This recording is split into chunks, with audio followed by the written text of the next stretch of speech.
Good morning, everyone. Today, we're going to start the panel, Gene Editing, Gene Therapy, and the Eye as a Gateway. And I have four lovely people here. Katrine Bosley, Eric Pierce, Philip Gregory, David Meeker. Thank you for being here. Great to be here, thanks. Indeed, thank you. Fantastic. So we are going to cover some really interesting topics, and I'm just going to introduce everyone. I'm going to start with Katrine. Katrine Bosley is the CEO of Editas Medicine and has been in the biotechnology industry for over 20 years. She was recently the entrepreneur in resident at the Broad Institute and a review committee member for the Translation Fund at the Wellcome Trust. Prior to that, Katrine led Avila Therapeutics as its CEO, which was acquired by Celgene, and was VP of Business Development at Nexus Therapeutics, which was acquired by BMS. Earlier, she held several positions at Biogen IDEC in business development, commercial operations, and portfolio strategy in the US and Europe. Before that, she was part of the healthcare team at the venture firm Highland Capital Partners and was an early employee at Alkermes. Katrine is a graduate of Cornell University. Welcome, Katrine. Thanks. And is it true that much of Editas Medicine is women or female entrepreneur run? Well, we actually have a lot of fantastic people from both genders. Okay. It's funny, I think we get that question a lot simply because people are interested in the fact that we do have a lot of women in our senior leadership team as well. But it's a fantastic team drawn from several people coming from the laboratories of our scientific founders who really come with cutting edge knowledge of genome editing techniques and the science of genome editing. And then also people from the biotechnology community, which I'm sure many of you know is very vibrant here in the Boston area, and people who have experience building companies and how do you translate very cool but very young science into real therapeutics. Great, thank you. Next we have Dr. Eric Pierce. Eric Pierce is the Director of Retinal Degeneration Services at Massachusetts Eye and Ear. He is the Solman and Libe Friedman Associate Professor of Ophthalmology, Director of the Ocular Genome Institute, Director of the Berman Gund Laboratory for the Study of Retinal Degeneration, and the Director of the Electroretinography Service at the Department of Ophthalmology at Massachusetts Eye and Ear Infirmary and Harvard Medical School. Dr. Pierce received his PhD in biochemistry from the University of Wisconsin-Madison and his MD from Harvard Medical School. He did his residency in ophthalmology at Harvard and fellowship in pediatric ophthalmology at Children's Hospital in Boston, where he also took his first faculty position. He was then recruited to the Department of Ophthalmology at the University of Pennsylvania School of Medicine, where he was promoted to associate professor with tenure. He returned to Harvard in 2011 to establish the Ocular Genomics Institute. He became director of the Berman Gund Laboratory and ERG service in 2014. His research program is focused on understanding the molecular mechanisms of inherited retinal degenerations and developing improved treatments for these conditions. Eric, welcome. Thank you very much. To his left, we have Philip Gregory. Dr. Gregory has served as Chief Scientific Officer since 2009 and Senior Vice President of Research since 2014 for Sangamo. He joined Sangamo in December 2000 as a scientist, became a team leader in October 2001, Senior Director of Research in July 2003, and Vice President of Research in October 2005. Prior to joining the company, Dr. Gregory was at the University of Munich, Germany, where he studied the role of chromatin structure and gene regulation and published extensively in this field. He has served as a member of the Scientific Advisory Board of Keystone Symposia since December 2009. Dr. Gregory earned his doctorate of philosophy in biochemistry from the University of Oxford and holds a bachelor's of science in microbiology from the University of Sheffield. Dr. Gregory, welcome. Thank you.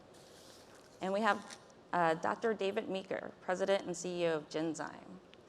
Dr. Meeker was appointed President and Chief Executive Officer of Genzyme in October 2011. Genzyme is a global biotechnology company committed to discovering and delivering transformative therapies for patients with rare and special unmet medical needs. Dr. Meeker oversees and provides the vision for the company's two business units, the rare diseases and multiple sclerosis, as well as its long-standing relationship with patient communities and dedicated workforce of nearly 10,000 employees.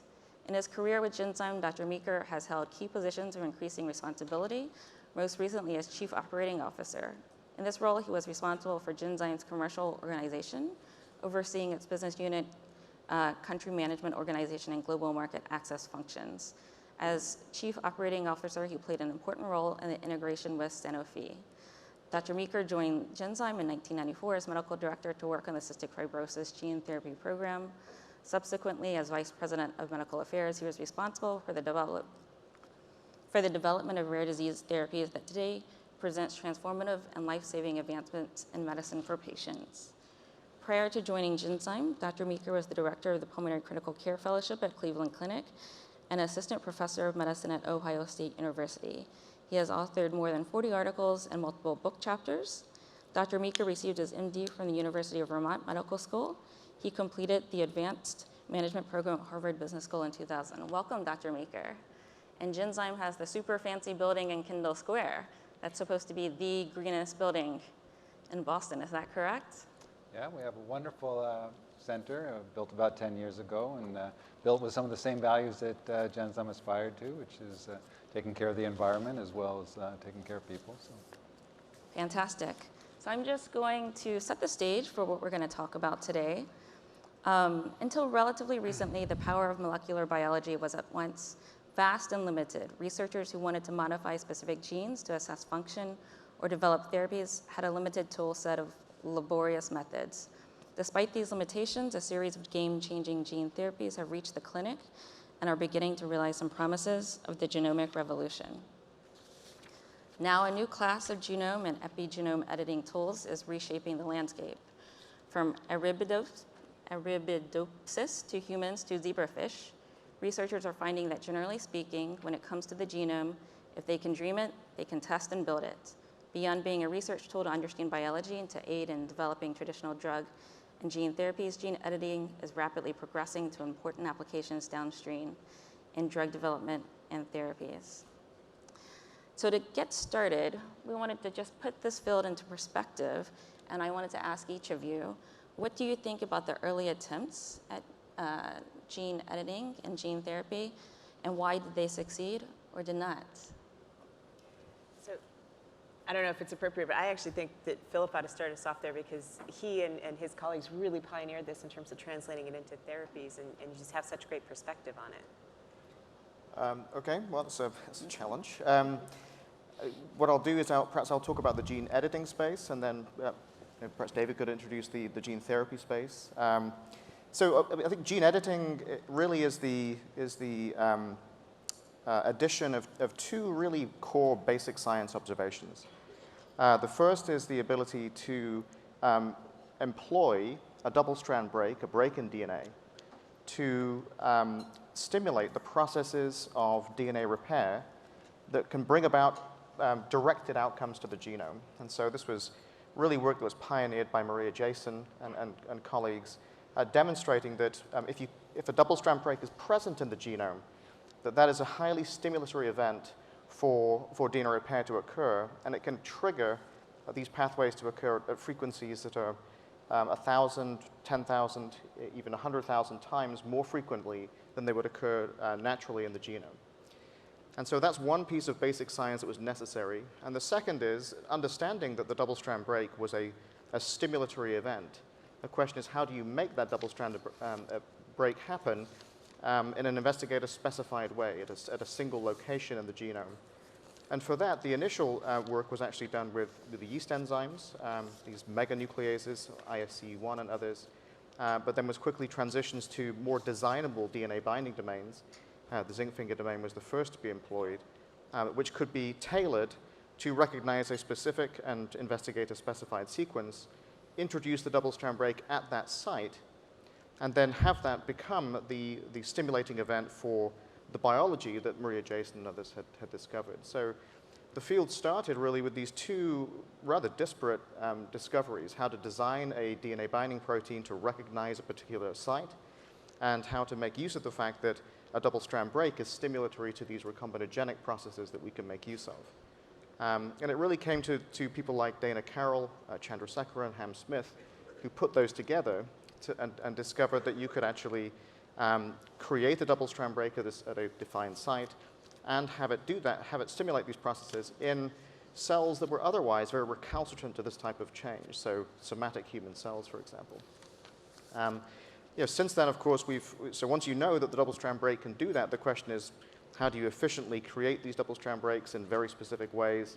And since the early work on zinc fingers, there's now been at least 3 platforms, I think, that have come to the forefront.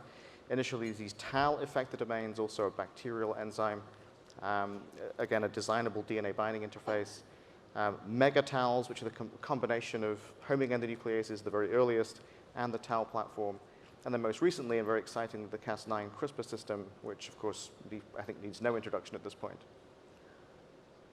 Well, we can definitely talk about the CRISPR system, and I think Editas medicine. Sure, and this is it's a system that's really taken the research world by storm because it's very flexible and powerful in how it can be applied. I think the early pioneers demonstrated that you really could design a protein to go in and make a very particular, specific, directed, programmed change to DNA. And the reason you see this explosion with the CRISPR technology and the use and the excitement around it is because it's so readily and easily used. The number of scientists that have said to me, quote unquote, I tried it and my first experiment worked, which you never hear that. Not only do you never hear that about any kind of scientific technique or technology, you just never hear it about something that's as new as this is. And so I think that that's part of the reason you see it so rapidly adopted. In addition, it's proven so far to be very robust in a research setting. Many different kinds of targets, genetic targets, many different types of cells, an epithelial cell, a neuron, so very different, diverse types of cells, many different laboratories, many different species. In some of the classical genetic modeling species, such as C. elegans and Drosophila, worms and fruit flies, but also in mice and in research labs in human cells, et cetera. I don't even know how many species that's been tried in plants. So not just in research tools that could lead to therapeutics, but also there are agricultural applications. And so you see this widespread use because it's a robust and powerful tool. And in addition, I think it's landing in a moment in time when what I sometimes call the genomic infrastructure is so much more robust and sophisticated than it was even 5 or 10 years ago.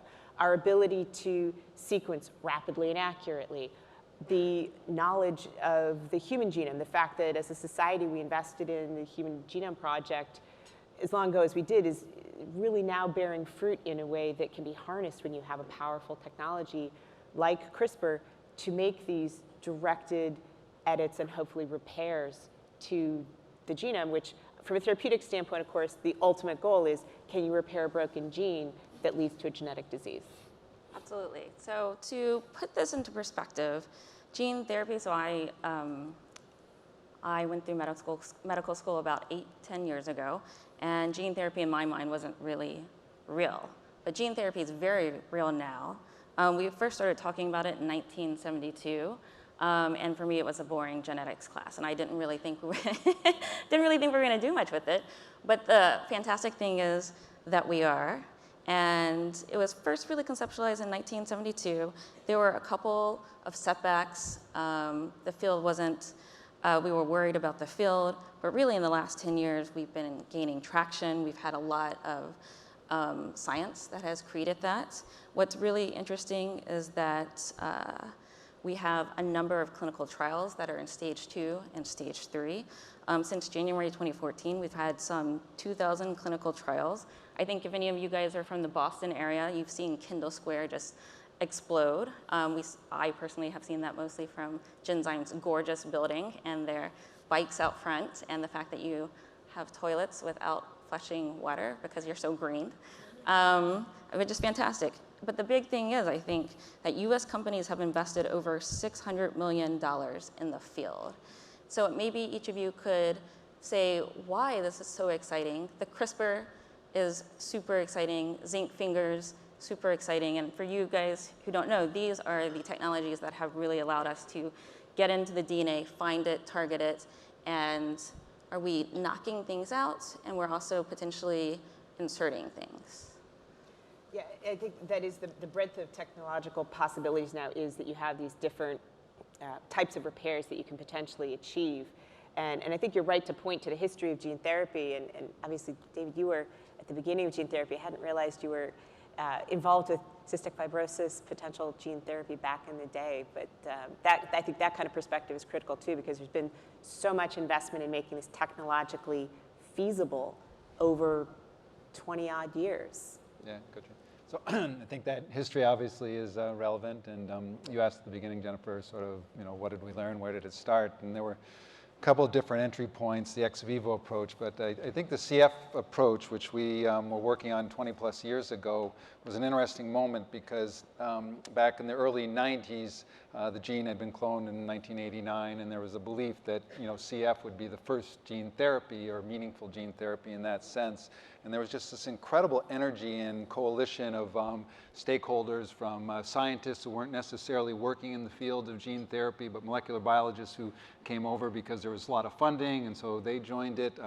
There was a very relatively early nascent patient community, which has grown to be quite powerful, the Cystic Fibrosis Foundation, and they were a tremendous engine, not just in funding, because at that point their role wasn't so much funding, but they were a convener. And it was interesting to think about patient organizations and the role they play as a convener in the very early basic science. And I think what we learned at that early stage, and Genzyme took an approach, was we weren't a platform company. We were trying to solve a problem and trying to figure out what was the best way to deliver the gene, and everybody in the industry could turn famously mouse lungs blue. That was sort of, then you see these endless pictures of diffuse transduction and the like, and all gave tremendous hope. But what we learned were some of the most basic things, that the limitations of gene therapy came down to mechanical barriers. You're trying to inhale your vector and your transgene into an airway that's filled with mucus, and just how do you get transfection, and which parts of the lung do you need to transfect, how much of the lung did you need to correct to be able to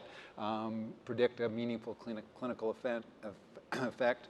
And then things like immune response. Okay, having given it once, could you give it again, and how many things? So these were very, very basic things. In the field, we failed. We ran 9 trials, and they all failed.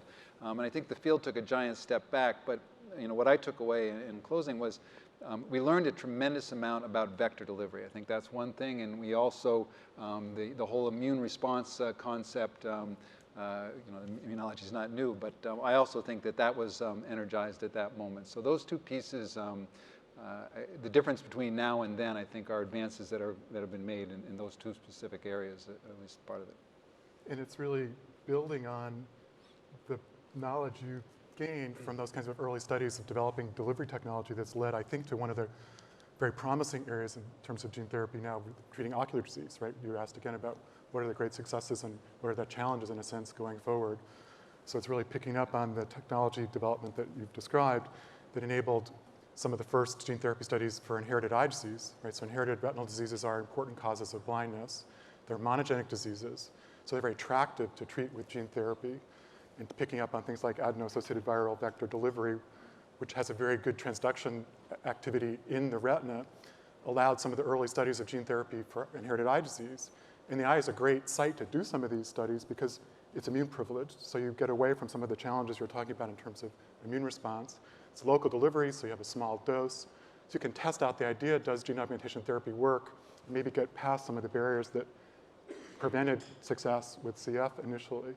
And the exciting thing is that turns out to be, the answer to that question turns out to be yes. So there are now multiple examples of human proof of concept success of gene augmentation therapy for inherited retinal disease using gene augmentation therapy, predominantly so far with adeno-associated viral vectors. And to us, that makes us very optimistic that we're really on the threshold of an era of using all of these technologies. Gene augmentation therapy with AAV, there are other trials using lentivirus, and then getting into the genome editing approaches with the kinds of technologies Katrine and Philip are talking about. I think the eye is a great test bed for that. The proof of concept that's been developed from those studies, to me, makes me very optimistic that gene therapies can be applied broadly to many different inherited disorders. Great, thank you. To give the audience kind of a sense of where we are with gene therapy specifically, you mentioned that you were working with CHOP on a clinical trial, and that's now in stage 3. Could you elaborate a little bit more about that and give us a sense of how real is gene therapy in the US? When do we think it's going to happen? Sure. So the trial, Jennifer, you're referring to is for treating RPE65-associated inherited retinal degeneration. Mutations in the RPE65 gene cause an early onset form of blindness called Leber congenital amaurosis. Although I really think we ought to be working towards calling these diseases by their gene names, right, rather than by their historical eponyms. So I'm going to say RPE65-associated retinal disease. Gene augmentation therapy studies for that actually got started in animal models in the early 2000s by a group of investigators in multiple places, Gene Bennett and Al McGuire at Penn and CHOP, Bill Hausworth and colleagues in Florida, again, picking up on a lot of the technologies that had been developed earlier. Some of those studies in animal models were very successful and led to the first human clinical trials starting in 2007 at CHOP, and I was fortunate to be an investigator on that study. The 12 subjects that were treated in that study all had improved vision, and there were no serious adverse events. So that led to a phase 2 study where their second eye was injected, which was very successful. That led really, in many ways, to the formation of Spark Therapeutics, which came out of those original hospital-sponsored trials. And Spark is now sponsoring phase 3 studies, which are fully enrolled, expected to complete this year. And they're, I think, hoping to be the first registered gene therapy drug in the United States. And that obviously has catalyzed a lot of work for other inherited eye diseases, and I hope a lot of work for other diseases as well. I hope Genzyme will be back into the gene therapy space. So Eric, why strong biology, strong early results, why has it taken so long for this to get approved? Very rare disease. So I think part of it, and this is actually a challenge for the whole community here, part of it is these are expensive studies that academicians are not really trained to bring forward, right? So when we started this study in 2007 at CHOP, we had no idea how to handle the regulatory issues.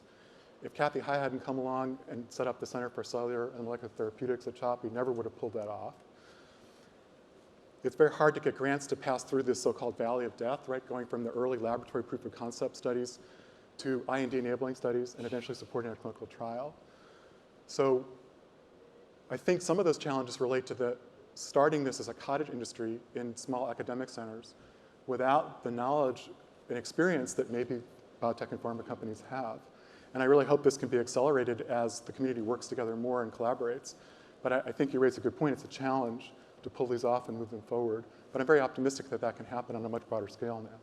And I think you certainly are seeing a renaissance of interest from the financial community that invests in biotech, as well as more established companies, to re-engage in gene therapy, genomic medicine, genome editing, however you want to describe that broader set of medicines, partly because of the people in the academic community who did keep it going when it was unpopular and frankly made a lot of progress. And it was a lot of small steps that have, as you said, come together to make it much more feasible now, not only in eye diseases, but I think we're also seeing some really exciting work in hemoglobinopathies. I think is the other area where you see data that are transformative for those patients, and now working to apply that to a broader set of diseases. Obviously, that's part of what we're trying to do at Editas, but you can see a number of different companies. You mentioned Spark, there's Avalanche, there's Bluebird, there's a number that have come into the gene therapy space as well as the genome editing space. Sangamo has been with us for a long time, but newer companies, most of them still private, like CRISPR Therapeutics and Intellia and such. So you really are seeing this proliferation of many companies seeking to translate this exciting and young, cool science into therapeutics. And I think the other component of it that's critical is the regulatory agencies, the FDA and then the EMA in Europe, really wanting to work with companies doing this to find a way to translate it. They get how important it is. They are very science-driven, and I think they're seeking how do you plow new ground from a regulatory standpoint as well, because it doesn't always fit exactly the ways that you might have regulated a small molecule or a biologic. And so I think that we see a lot of engagement from the regulatory agencies to think about how to do this right. Well, I also think that the, part of the enthusiasm is that we don't have at this point just an isolated success, right? So we, as you point out, the Bluebird data and the hemoglobinopathies are fantastic. They're, I think, above everybody's expectations from the first few patients. But that's not alone. That's an ex vivo cell therapy. But the groups in Italy, in Milan, have similarly powerful data using lentiviral vector transduced CD34 cells as a platform for gene therapy, particularly of the hematopoietic system.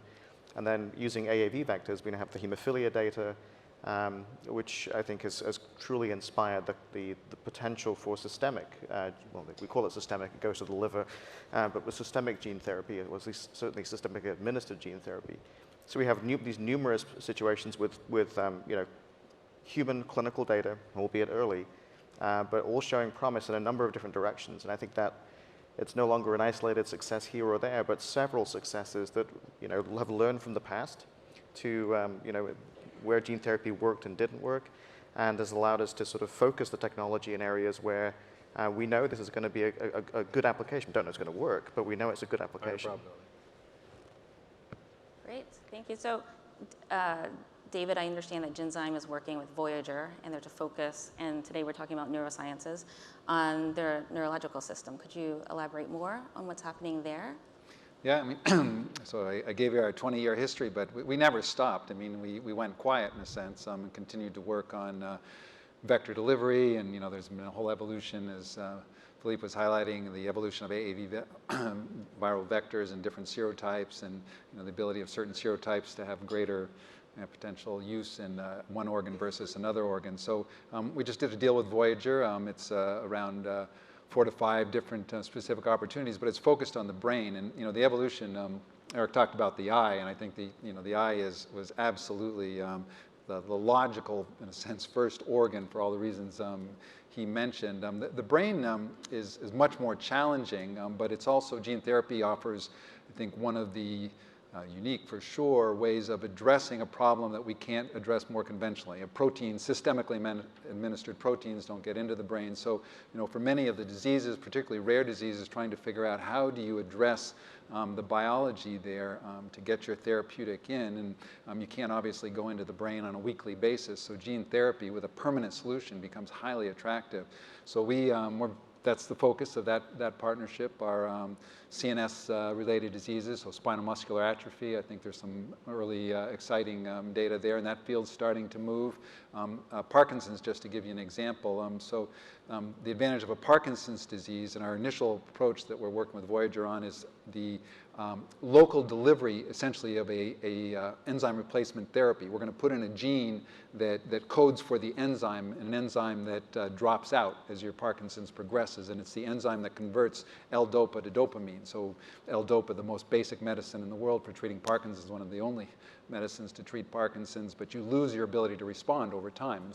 And it's due to the loss of this enzyme. So if you could deliver it. So why does that make sense? It's because you have a very focal area that you're targeting. You don't have to worry about, you know, global delivery of your gene.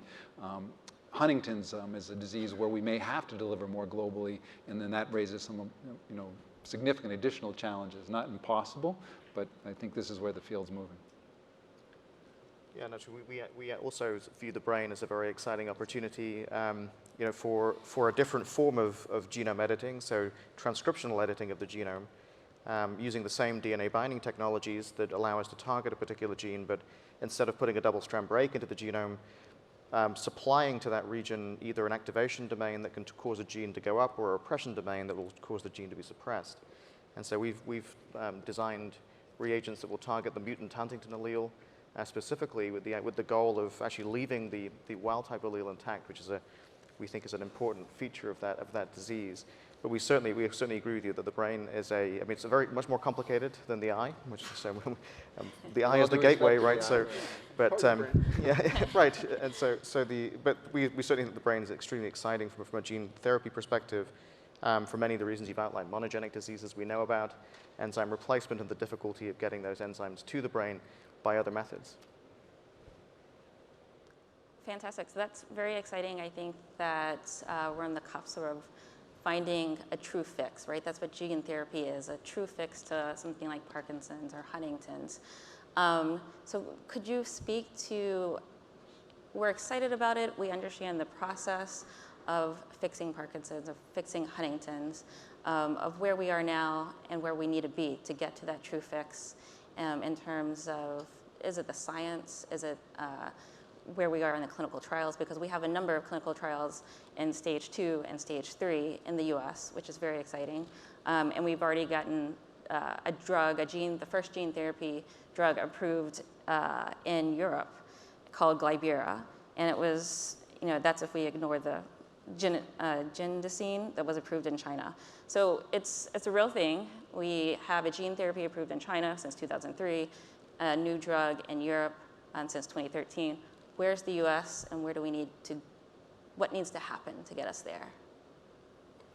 So I think that, there's a number of people, as you said, we have drugs in phase 2, phase 3 from a number of different companies. I'm not sure who will get it may be that Spark's program gets there first, which would be great. It's great to cure blindness.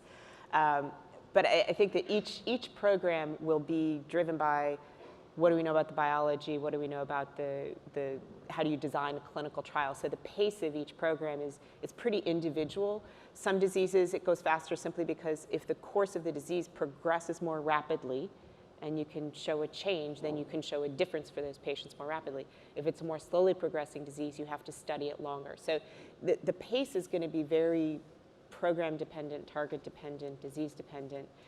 But I think as Philip pointed out, right at this point you have a proliferation across many diseases, whether it's the hemoglobinopathies, the retinal diseases, or people starting to work in some of these other areas.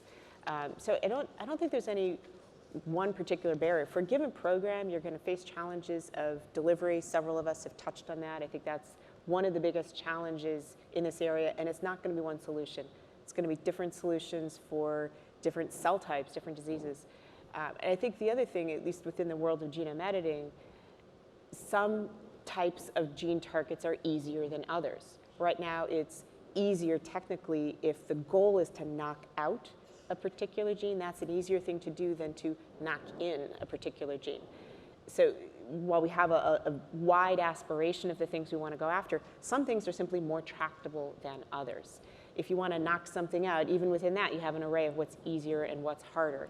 It's going to be a little easier to do it if you want to knock it out every place. If you want to knock out only one allele, that's probably going to be a little harder. So allele-specific knockouts are harder. I think that in terms of developing therapies, one of the broad technical questions we have for genome editing, and for CRISPR, we're certainly working on this. I know Sangamo, they worked on this a lot, is specificity. And that's a point related to safety. We have to think about safety broadly as well, but specificity being one of the first points of that. And really making sure that the molecular constructs we're making make the change we're interested in and don't do anything else. And so making that requires two things. One, it means the constructs we create have to be very specific in their actions. And so how do we refine and optimize them to make them very specific? And then, how do you know? What is the testing method you're going to use that is comprehensive and unbiased to check that specificity? Because you can't guess. You cannot do it on a bioinformatics basis. You must empirically test. And I think that's one of the things that we're quite excited in just these past few months. We've seen some excellent progress from a few different labs. One of our founders, Keith Jung at MGH, has developed a really wonderful methodology. Jinsu Kim over in Korea has developed a wonderful methodology. I know some others are working on this. So we actually now have both ways to refine the molecules and make them more specific, and very new but comprehensive and unbiased methods to test and check that specificity. So I do think that's an important step to be able to move the field forward broadly. Fantastic. Yeah, so I think to your original question, I think that we've got an enormous number of very different products that, to Katrine's point, don't lend themselves to easy extrapolation to when those will actually be products. My guess would be the LC application seems to be ahead. But in cancer oncology, the T-cell immunotherapy space that Penn and Novartis are driving, I think we could see a very early approval of that product. That's obviously very exciting. It's also an ex vivo gene therapy product, but it's obviously the data are spectacular so far, and that's an area that's just exploding as well. All on the basis of essentially lentiviral and retroviral transduction of T cells. So it's a very early gene therapy approach that's sort of finally come of age in that particular area. For us, obviously, we're in the clinic with work in two areas. We have phase 2 applications in HIV using modified T cells that are made CCR5 negative. This is a receptor that HIV uses to gain entry into T cells. And at the end of the year, we have now submitted 2 IND applications, and both of which are approved for stem cell applications of genome editing. So one in HIV as well, so that's essentially the same target, CCR5, and the other in the hemoglobinopathies, where we're targeting the BCL11A gene. It's a gene that's a master regulator of the switch from fetal globin use to adult globin use. So the great tragedy of Thal and sickle is that you start out with a perfectly reasonable globin gene, and then during development you switch off the good one and then activate the bad one, and then the problems start. And so the idea of this therapy is to prevent that switch from happening by eliminating one of the key transcriptional regulators that drives that change. So the idea is to maintain fetal expression, and we think that will be a very powerful way of restoring normal erythropoiesis in these patients. But that's just started. We've just got that IND accepted. That sounds great. So I actually have maybe a slightly different answer to this question of how do we get this adopted broadly and really move it forward. And my colleagues may not want to hear this, but my sense is that part of what has to happen is that the medical care providers need to adopt the kind of paradigm that I've heard discussed here in the past couple of days. I've heard a bunch of biotech and pharma company executive CEOs say, we're really thinking about the genetic basis of disease as the driver for discovering new drug targets and developing new therapies. That's fantastic, right? It's an adoption of the gene medicine paradigm. Katrine, you alluded to that in terms of the confluence of events of having these gene editing tools with the completion of human genome. And while some of us, at least in the ophthalmology field, are very aware of this and working very hard to apply genetic diagnostic techniques to the patients that we care for and make that part of our regular practice, I'm not sure that that's broadly accepted in the medical care community. So I think along with the revolution that's happening in a commercial space focused on genetic medicines like gene therapy and gene editing, there also needs to be this catch-up game, in a sense, played in the medical care space about bringing diagnostic testing more into standard of care so that we understand the genetic basis of diseases that people have, that we know if people have an inherited form of a neurodegenerative disorder and which therapy might be most specific. So I hope the medical care community will catch up with that and we adopt the genetic diagnostic testing more broadly, and that's actually paid for by insurance providers, because that's I think, a challenge in our field that we have to address. Fantastic. So thank you for all of your insights. And if we just transition into the safety and regulatory aspects of gene therapy, because this is a completely new field, we have the potential to alter the genes. We have the potential to completely cure someone. So that's huge, to completely cure Huntington's, completely cure Parkinson's. But how do we look at it in terms of clinical trials, and how do we look at the safety and regulatory measures? So some of the past hurdles of gene therapies have been related to the safety concerns and the regulatory constraints, which you guys have all alluded to. Do you feel that we've overcome the safety and regulatory concerns with the traditional methods, or what still needs to be done to allow for innovation in gene editing? I don't think you ever overcome for an entire field. I mean, for any new medicine, if you're making a small molecule new medicine, you still have to completely test it from scratch. I mean, a new molecular entity is a new molecular entity. You have to study it. We have a lot more experience and kind of methodologies of how we do that with older modalities like small molecules.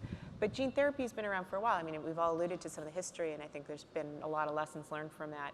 And I do think that we at least know how to think. We have paradigms of how to study, not only preclinically, but clinically, gene therapies. And the questions are going to be target-specific and disease-specific. So while we know what to look for and how to approach it, again, there's not going to be a universal answer to that. We'll never be done answering. It's going to be very program by program. I think, too, that what most people working in the field, working in pretty serious diseases, this isn't something you would take as an approach to something that's probably in a very broad-based population just yet, or is not a serious disease. I mean, we talk about Huntington's, we talk about going blind, we talk about sickle cell. These are very, very, very serious diseases. So I think that this kind of technology right now, that's where I think everybody in the field is working in, is something that's going to be quite devastating to the person who has the disease, and that's why this could be an appropriate approach.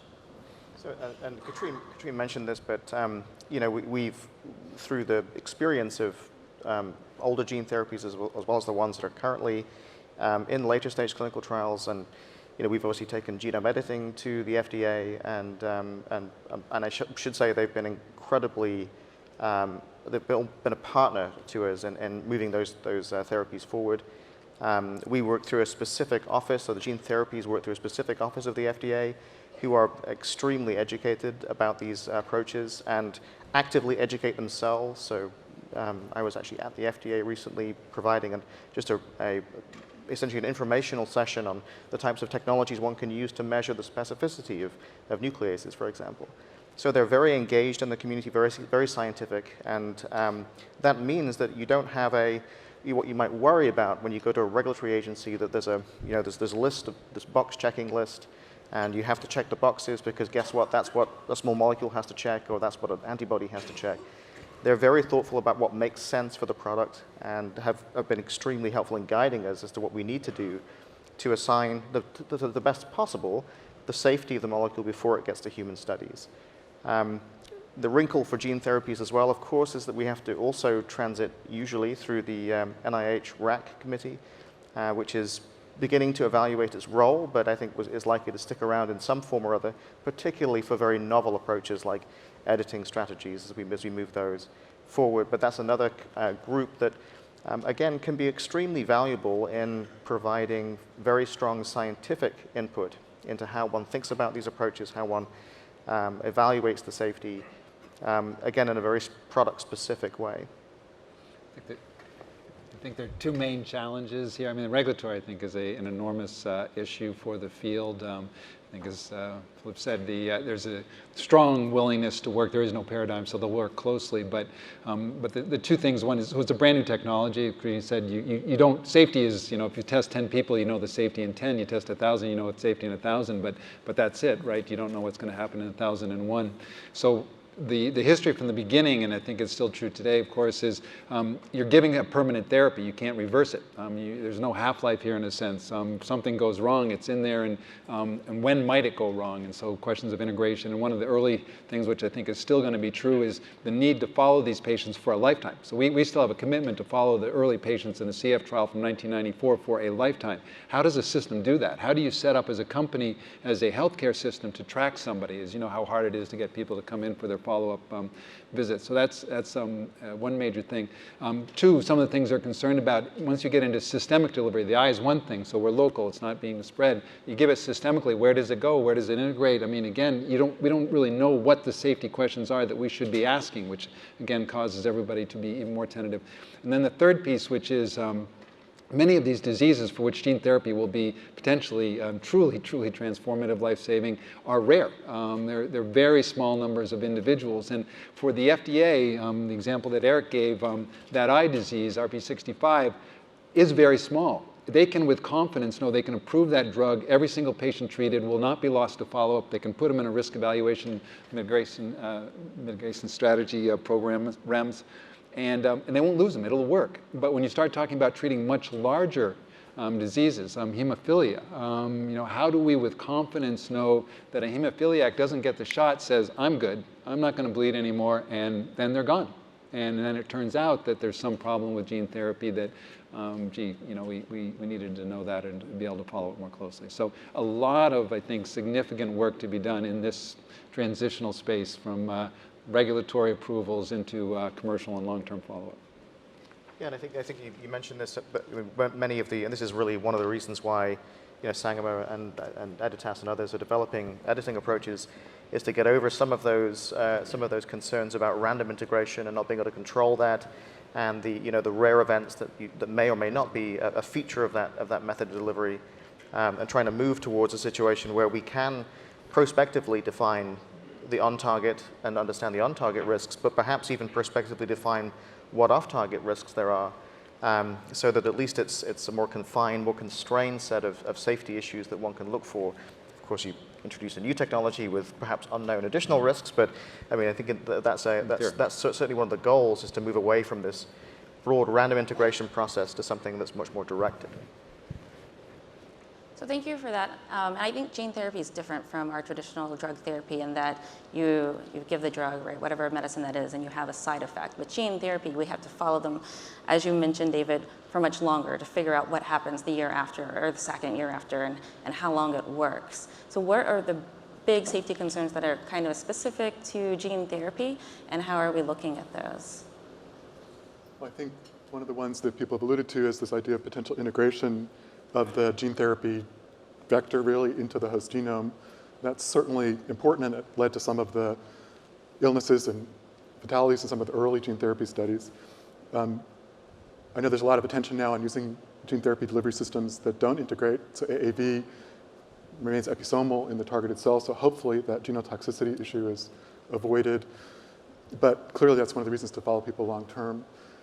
We will need other delivery systems beyond AAV. Some of the stuff we want to do won't fit in the limited genome size of AAV, so we're going to have to use lentivirus or other gene delivery systems, and all of those are going to have to be evaluated to see if they really are safe long term. I guess the number we've been using in our studies is 15 years for follow-up, but I think you're right. These people need to be, we're going to need a lifetime of experience to know which delivery systems are safe and which are not. I hope that need will lead to sharing of data, right? If we could create kind of drug master files for the kinds of vectors that are used or platforms that are used, which will allow us to inform the FDA about safety broadly, that could be enabling, rather than having everybody's little set of safety data siloed, might be able to facilitate progress in the field. Certainly something we're hoping to be able to do. And in 2 minutes left, there is no business model. I mean, and I think, until there's a well-established business model, that will remain a challenge for this field. And it's not just for rarity. Rarity brings its own complexity in business models, but I think the one and done phenomena, and we all know the Sovaldi situation where you had all of the costs hitting up front in a therapy, which is essentially potentially curative, and now gene therapy will very much be in that same ballpark where the system we have to figure out how the system can manage costs when it may all occur in year one to a relative extent, and then the benefits accrue over time. So what does David mean by a business model? I think he alludes to the fact that how much does gene therapy cost? And the first gene, drug to hit the market in Europe, Libe, hit the market at a cost of $1.6 million. So it was the most expensive drug to ever roll out and say, here's how much it costs. And so I think, David, what you're saying is, how do you say to a patient, or how do you say to an insurance company, we're going to cure you, we're going to give you this great gene therapy, and we're going to do amazing things, and we're going to charge you $1.6 million. And that's what he means by, how do we have this business model? Yeah, but I think that the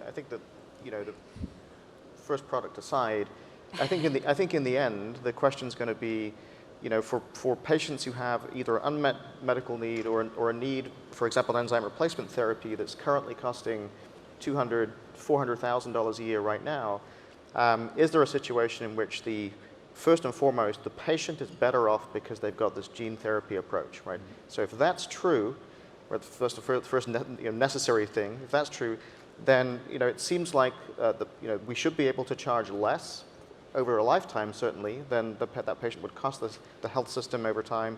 And it seems like the innovating company and the inventors that provide the intellectual property to drive that should also benefit from that.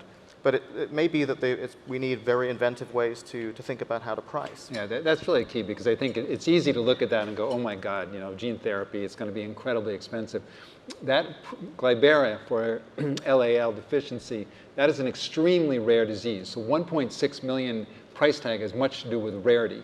And if you thought and said, well, if you had a treatment that was given yearly, and that yearly treatment might then be $300,000 a year, you're basically saying in 5 years, gene therapy has given you what you might have achieved with regular annual treatment. And now, from that point on, it's all going to accrue in a positive benefit to the healthcare system. You take more common diseases like hemophilia, my guess is the price will not be 1.6 million, it may be something less. Nevertheless, it will be high. It has to be high because there's only one and done, and then also the companies in the system will need to follow that patient for long term. The investment in that patient will not stop. The costs surrounding that patient will not stop. So this is a big discussion. We didn't begin to get into it, but.